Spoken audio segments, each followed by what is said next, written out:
Baik, di bagian yang terakhir ini ada satu halaman lagi ya yang akan kita selesaikan. Baik, di sini 8.3 or 8.3 reasons for differences of opinion among the mustahidin. Jadi alasan perbedaan pendapat di antara para mustahid ya. The word mazhab ya, jadi kata mazhab itu means school of fikih.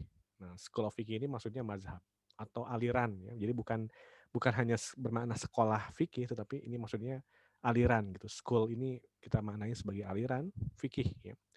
The following are some of the reasons for the existence of madhohib ya.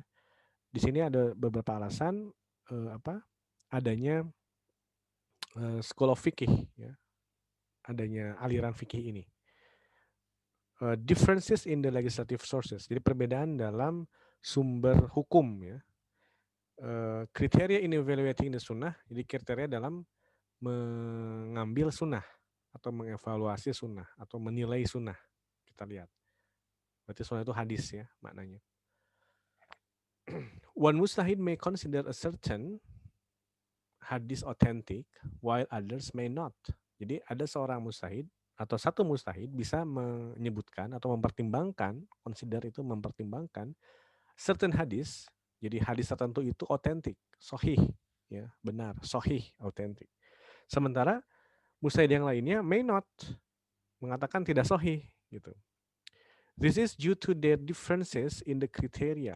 Nah, ini disebabkan this is due to disebabkan ya their differences, perbedaan mereka in the criteria, dalam hal kriteria for judging the authenticity of the hadis, dalam menilai atau memutuskan kesohihan sebuah hadis gitu. Authenticity itu otentik, asli atau sohih ya bahasa ininya bahasa Arabnya atau bahasa yang sering kita dengarnya hadis sohih gitu, authenticity dalam bahasa Inggrisnya. Example, contohnya a hadis regarding paying zakah on women's jewelry. Misalnya hadis yang berkaitan dengan membayar zakat bagi perhiasan wanita, ya. States that a woman came to the Prophet SAW, misalnya menyebutkan ada seorang perempuan yang datang ke Nabi SAW with her daughter dengan anaknya dan and was wearing two bracelets on her and on her hand. Dan anaknya itu ternyata sedang mengenakan two bracelets, dua bracelets, gelang ya, dua gelang di tangannya. The Prophet SAW asked her, bertanya whether she paid zakat on the jewelry. Jadi Rasul bertanya apakah dia membayar zakat untuk gelangnya tersebut. Kemudian dijawab no, tidak. Ya, she replied no. Dia menjawab tidak. The Prophet SAW told her. Lalu Nabi mengatakan kepadanya, that would you like it if Allah Subhanahu wa taala puts bracelet of fire in your hand? Apakah dia mau jika Allah Subhanahu wa taala put bracelet of fire, jadi apa? Gelang dari api. Jadi maukah jika Allah memberikan atau menyimpan atau mengenakan ya apa gelang dari api di tangannya gitu. Itu satu hadis ya, akibat dia tidak membayar zakat. This hadis was reported by Amr bin Shu'aib. Hadis ini diriwayatkan oleh Amir bin Shu'aib. Reported itu bisa bermakna diriwayatkan. Some scholars consider, nah some scholar di sini maksudnya para ahli fikih atau para ahli hadis ya, eh, consider this to be an authentic hadis, menyatakan bahwa hadis ini adalah hadis sahih. While others consider it is a weak hadis. Sementara yang lainnya menyatakan bahwa hadis ini lemah atau kita sebut doif ya. A weak hadis itu sama dengan hadisnya doif atau lemah. Due to the weakness in the isnad, disebabkan the weakness, lemahnya dalam isnad, dalam yang meriwayatkan. The individuals who said that there is no zakat on jewelry, jadi ada beberapa sahabat yang menyatakan atau beberapa orang yang menyatakan bahwa tidak ada zakat ya atas perhiasan yang dikenakan, itu adalah Aisyah radhiyallahu an, Imam Zabir, Ibnu Umar, Imam Malik, Imam Ahmad, and Imam Syafi'i. Gitu. Furthermore, oleh karenanya, one mustahid may know a hadith while another may not. Jadi bisa jadi ada satu mustahid yang dia mengetahui hadis ya, sementara yang lainnya tidak. It is due to this reason that the mustahidin used to say to their students, ya, itulah mengapa atau itulah alasannya bahwa para mustahid selalu mengatakan atau terbiasa used to say. Jadi ini used to ini artinya terbiasa, ya. Say-nya mengatakan kepada murid-muridnya, if you find a hadis after you leave me, jika Anda menemukan hadis setelah meninggalkanku, and it contradict with I have told you, dan jika itu ternyata bertentangan dengan apa yang aku berikan kepadamu, maka throw away my understanding and follow the hadis. Maka buanglah ya pemahamanku itu dan ikutilah hadis tersebut. Gitu.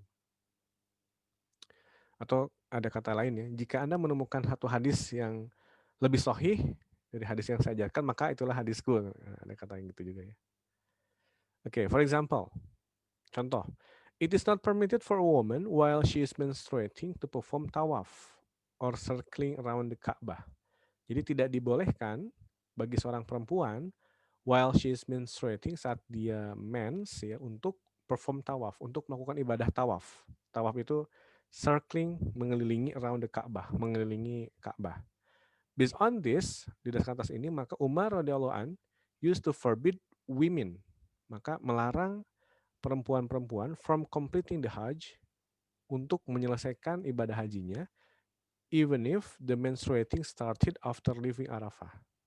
Ya, meskipun atau jika perempuan itu mulai mens ya setelah dia meninggalkan Arafah. Jadi Umar akhirnya melarang mereka melakukan ibadah setelah Arafah, misalnya tawaf tadi, karena berdasarkan atas hadis ya bahwa Rasul apa menyatakan tidak boleh ya orang perempuan yang mens untuk melakukan tawaf.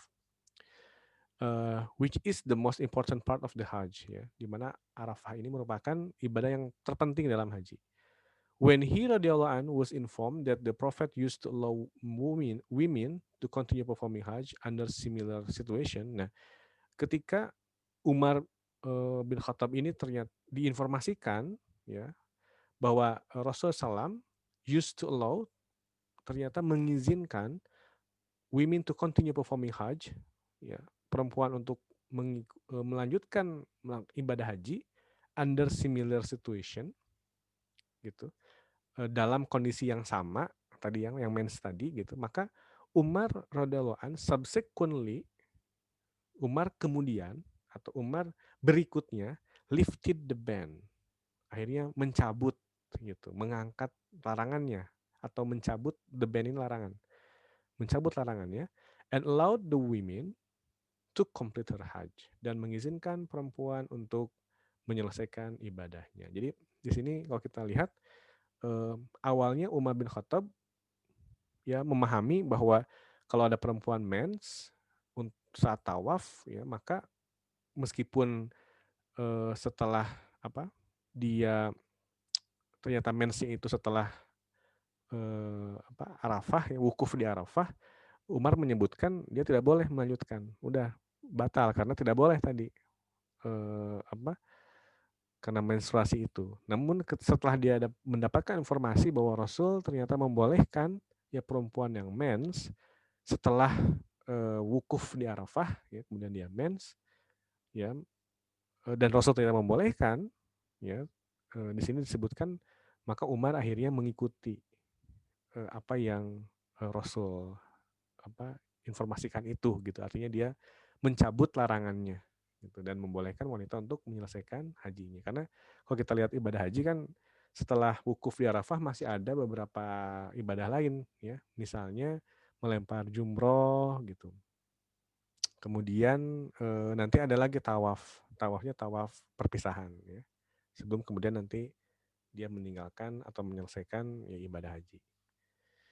Baik, sudah semuanya, ini cukup panjang memang, oleh karena itu sengaja saya buat tugasnya tidak pendek waktu penyelesaiannya, supaya saudara-saudara bisa membacanya secara hati-hati dan mencoba untuk menelaah ya kata perkataannya itu, mencari di kamus untuk beberapa kata yang mungkin tidak familiar gitu. Tidak familiar. Tidak perlu sebagaimana yang saya sampaikan, tidak perlu melakukan copy paste di Google Translate karena itu tidak menjadi jaminan kita memahami isi dari teks ini. Mudah-mudahan penjelasan saya baik itu di video yang pertama, kedua dan yang ketiga ini bisa memberikan pemahaman tentang teks istihad dan mudah-mudahan bisa sekaligus menjawab ya pertanyaan baik itu di bagian A, kemudian bagian B dan juga di bagian C. Demikian terima kasih. Assalamualaikum warahmatullahi wabarakatuh.